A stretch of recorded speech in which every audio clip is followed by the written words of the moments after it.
नव दुर्गा भजन मंडली में मैं आप सभी का स्वागत करती हूँ। आज एक बहुत ही मौजी सोहर लेके आई हूँ। ये सोहर चूहा और चुहिया की कहानी है। चुहिया अपने पति के लिए कैसा बोलती है भगवान से कि हे भगवान, हमारे पुरुष ऐसे हैं, मैं कैसे इनके साथ बिताऊं। तो कैसे बोल रही हैं जरा सुनिए, और चूहा लास्ट में क्या कहता है आप लोग सुनिए। जैसा होगा कमेंट करके बताइए कैसा लग रहा है।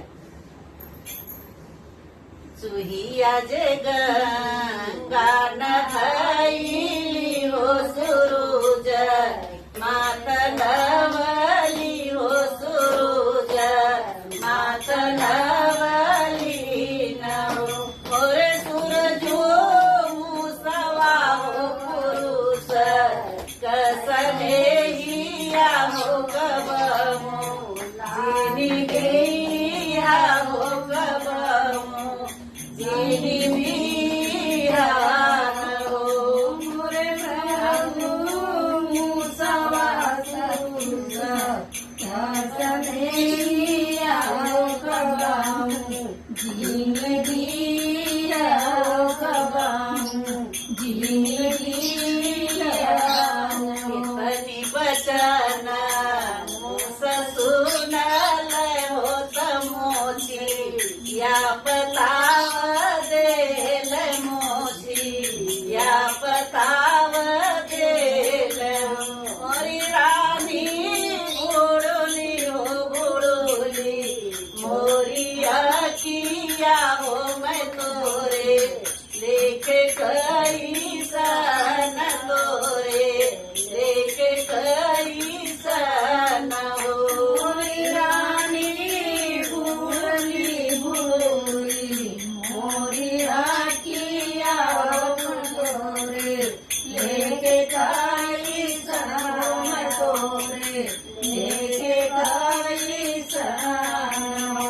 हरे सोनरा ककट बैठे तरिया हो झुलनिया, ले आई हो झुलनिया, ले आई हो मोरे रानी को नमा होया तरवा, पहिरई हो मैं तोरे लेके कई सन तोरे लेके कई सन हो।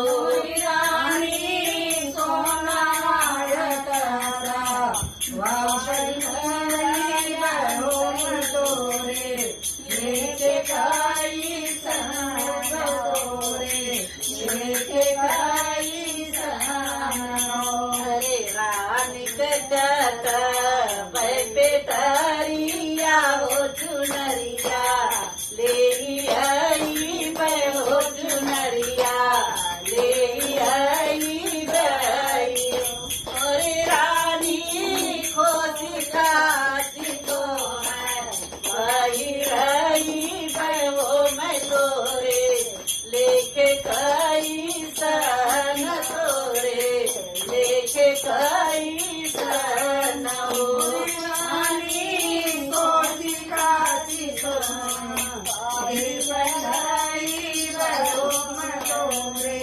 लेके कई सन तोरे लेके कई सन हो। बनिया कट बैकोठी लगा हो चौरवा, ले आई हो चौरवा, ले आई हो मोरे रानी बुदुकी हो बुदुकी के पकई हो सुनामो, जन खाई हो मैं तोरे लेके कई सन हो।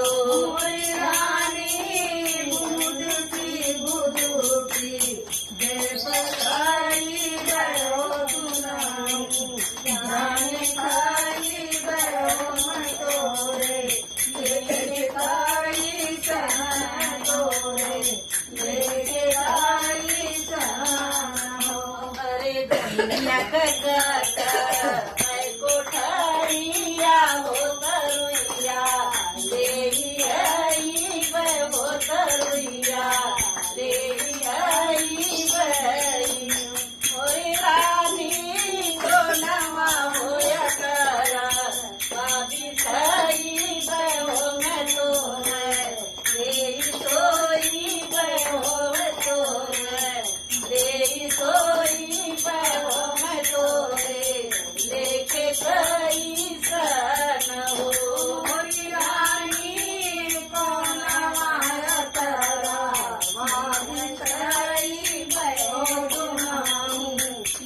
गइल सोहर